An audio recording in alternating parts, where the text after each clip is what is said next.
Богатырь көмір компаниясында тарихы терең еңбек әулеттері еңбек етеді. Кеншілер отбасылық дәстүрді қадірлеп, құрметтейді.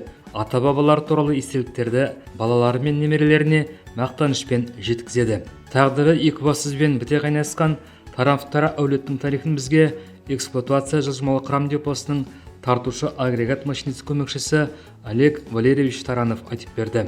Бұл әулеттің басында Олегтің нағашы атасы Александр Николаевич Меркурьев тұрды. Ол 1918 жылы дүниеге келіп, Ұлы Отан соғысында Курск доғасындағы шайқасқа қатысып, жараланғаннан кейін әскерден босатылған. Ал 1963 жылы ол отбасымен бірге жас Кеншілер қаласына қоныс аударды. Сразу же буквально от предприятия получили квартиру. У дедушки с бабушкой уже было 3 детей. И как многодетным им сразу же буквально 2-3 дня им выделили квартиру, и они уже благоустроенно жили.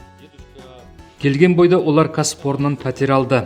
Ол кезде 3 баласы бар еді. Сондықтан келісімен 2-3 күнде баспана алып қоныс тойын тойлады. Нағашы атам бастапқы кезде паровозда от жағышы болып жұмыс істеді. Сосын машинист мамандығына оқып алып, чехословакиялық электровоздарда еңбек етті. Кейін П2Мде жұмыс істеді. Работал на чехословацких электровозах, тут на карьерных. Затем на П2М. Кеніште оны бәрі танитын Александр Николаевич ұжымда сыйлы болды. Зейнеткерлік жасқа келгеніне қарамастан, ол 70 жасқа дейін еңбектен қол үзген жоқ. Спорт, көркем өнерпаздар үйірмесі, балалар лагерлерін абаттандыру немесе жауапты іс-сапарлар болсын, ол ешқашан шет қалмайтын. Еңбек ардагері, мәнерлеп оқу шебері әрі шахматшы атамыз өзінен кейін тек наградалар ғана емес, сарқылмас өмірлік энергияның жарқын үлгісін қалдырды. Я всю свою сознательную жизнь прожил, как говорится. Мен бүкіл саналы ғұмырымды Кеншілер әулетінің еңбекқор отбасының ортасында өткіздім. Өзі там аршылымдарды шығаратын карьерлік көлікте еңбек етті. Әкем кешенді бригада құрамында бұрғылау бүлдегінде жұмыс істеді. Нағашы атам өз жұмысы локомотивтер туралы көп айтып беретін. Дедушка много рассказывал о своей работе, о локомотивах. Отбасылық дастархан басында атасының әңгімелерін тыңдап өскен кішкентай Олег Таранов мен де Саша атам сияқты боламын дейтін. Ол өз сөзінде тұрды. 8-ші сыныпты бітірген бойда тіпті ата-анасында айтпастан Олег құжаттарын колледжге локомотив мамандығы бойынша тапсырды. Әскерден оралған соң бірден кенішке жұмысқа орналасып, бүгінгі күнге дейін ата жолын лайықты жалғастырып, отбасылық марапаттар қоржынын еселеп келеді. Мне даже в детстве, когда мне было, наверное, года 3 или 4. Бала кезінде шамамен 3-4 жаста болғанымда әкем маған қайдан екенін белгісіз германдық ойыншық темір жолын тауып әкелген еді. Сол темір жолдың рельстері мен вагондары әлі күнге дейін үйімде сақталып тұр. В дефиците она была такая красивая. До сих пор у меня дома хранятся эти вагончики, рельсы от этой железной дороги. Бала үшін оның әкесі Валерий Юрьевич Тарановта үлкен үлгі болды. Ол да Богатырьде тек бұрғылау бүлдегінің машинисі болып еңбек етті.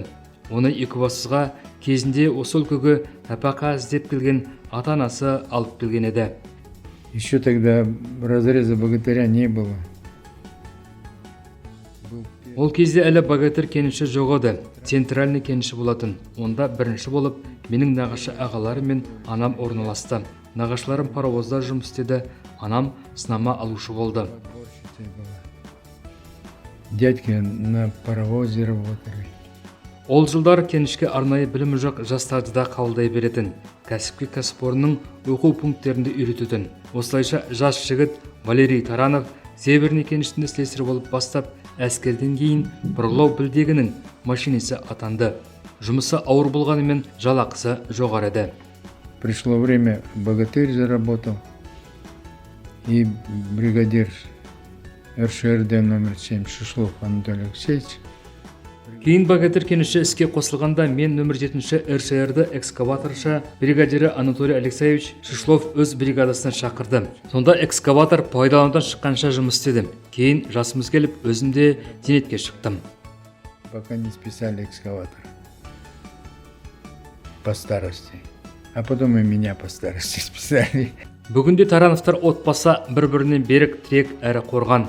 Олегтің жары Ольга балалар фотограф сияқты шығармашылық жолды таңдаса да, отбасы мен кәсіпорынның тыныс тіршілігімен бірге өмір сүреді. Ал олардың қызы Анастасия Богатырь көмір кәсіпорнын таңдап, осы әулеттің еңбек жолын жалғастыруда. Так как мои родные... Мен Ресейде оқып, заңгерлік білім алдым. Қалаға оралғаннан кейін түйіндемемді Богатырь көмір жауапкершілігі шектеулі серіктестігіне тапсыруды жөн көрдім. Менің жақындарым өмір бойы осы кәсіпорында жұмыс істегендіктен, балалық шағым осы кәсіпорынмен байланысты болғандықтан және атамның кеніште істейтінін білетінмін. Кеніштегі жарылыс дауыстар қалада естілгенде, бұл менің атам жұмыс істеп жатыр дейтінмін. Сондай-ақ әкеміз кішкентай күнімізден бастап бізге пойыздардың дыбыс белгілерін үйретті. Бір гудок, екі гудок немесе ұзақ гудоктың не білдіретінін айтатын. Сондықтан сіңілім екеуміз бала кезден пойыздармен осы кәсіпорын туралы көп біліп өстік. Информацию много о поездах и об этом предприятии. Анастасия небәрі 2 жылдың ішінде 3 лауазымды еңбек етіп үлгерді.